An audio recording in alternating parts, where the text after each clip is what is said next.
the way to command respect as an underdog is to actually be good at the thing that you want to gain respect in.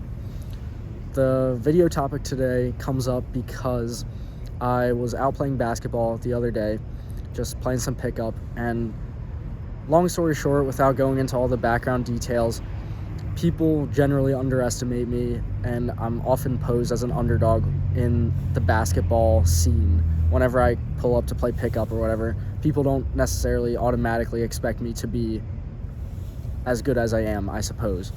And the reason I'm explaining this is because when I step onto the court, I'm not really there to really make everybody my friend. I'm not really trying to make teammates my friends. And I'm not saying that's a bad thing, right?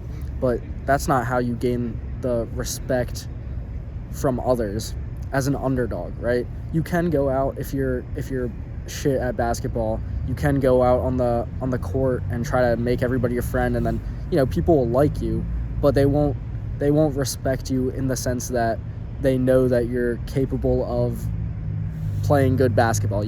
They won't want you on their team necessarily if they're given the choice between you and somebody who is clearly much better than yourself just by being their friend, right? So in order to demand that kind of respect, you have to be good at the thing that you want respect in. So I guess to lead into the story a little bit more, when I was playing basketball, our team was not the best team. We weren't the most athletically talented or the most genetically gifted in terms of our height. We were a short team, pretty scrawny kids, right?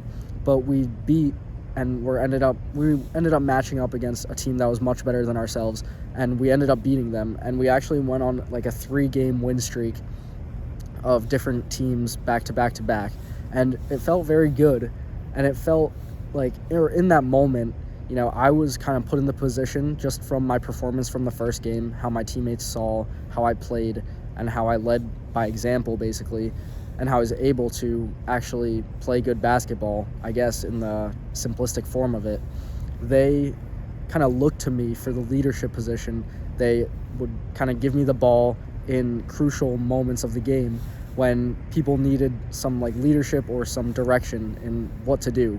So critical points that when maybe if we were tied up or if we were at game point, those kinds of moments where they gave the ball to me, they trusted my decision, they trusted my intuition and my leadership to get us the win, which inevitably and ultimately did happen. So to kind of add on to that, you can kind of tell if people respect you or not in basketball, in pickup at least, by who you're matched up with. If the best kid on the other team is guarding you, then you kind of know that you're probably the best player on your team, right? And that's kind of how the whole situation developed and what made me think of this, where I generally come into those situations, all the other people there, they just kind of saw me shooting around. I wasn't really actively trying to participate in playing fives, but after seeing me play, they matched me up against, they put their best player on me, and I had to guard their best player, which is the consequence of that, I guess. But that's kind of how I could tell you can kind of do this in different settings as well. If you're running track and field, you can tell if you're respected or if you perform well, if you're a high performer, if you're in a certain heat, if you're in the first heat, or in your job, you can tell that you are a high performer if you're put around maybe management more often, or if you're around other top performers in your firm. Same thing with maybe in a classroom, in a learning setting, right? You can tell you're a top performer maybe if your professor sends out grades and then you can see the grades there, or just kind of your influence and respect from other people.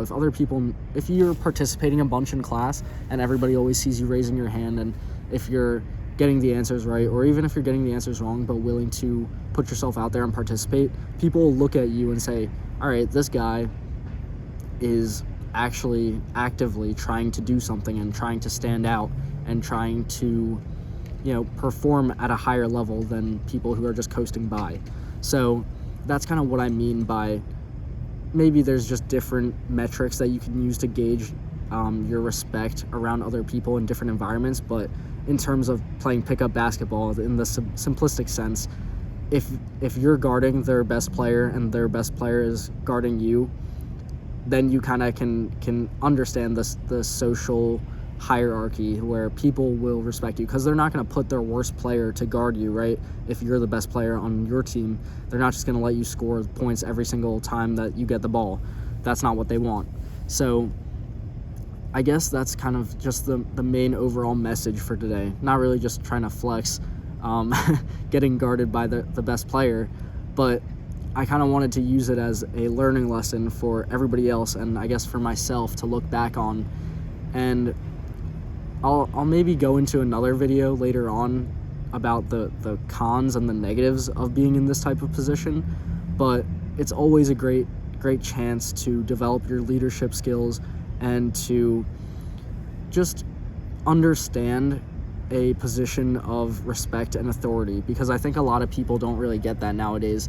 It's generally people are trying to avoid leadership, people are trying to avoid responsibilities, and by putting yourself in certain situations that you can perform in a leadership sense, or even if you just excel at your craft and you just put in good work that exceeds the performance of others, then you'll kind of naturally rise to a position of, not necessarily a position of power, but a position of respect where people look to you to perform critical decisions, or they look to your wisdom because they can understand and recognize that you are, even if you are an underdog at first, if you can show and demonstrate that you are better than what people are expecting, then that's always going to garner you respect.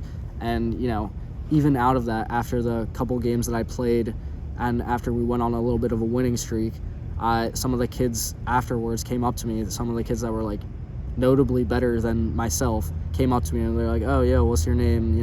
Trying to make friends with me, or I guess they were trying to make friends with me, but I'm just trying to illustrate the point that you will command a certain level of respect if you exceed expectations, and if you perform to a level that is better than what people are expecting of you, or if you just do good work in general. So hopefully that this video wasn't too jumbled around, and I know I kind of danced around the point a little bit, but that's generally the main message for today, is commanding respect as an underdog by just doing good work and having quality performance. So that's going to be the video for today. Thanks for watching. I'll see you next time. Remember to stay on target.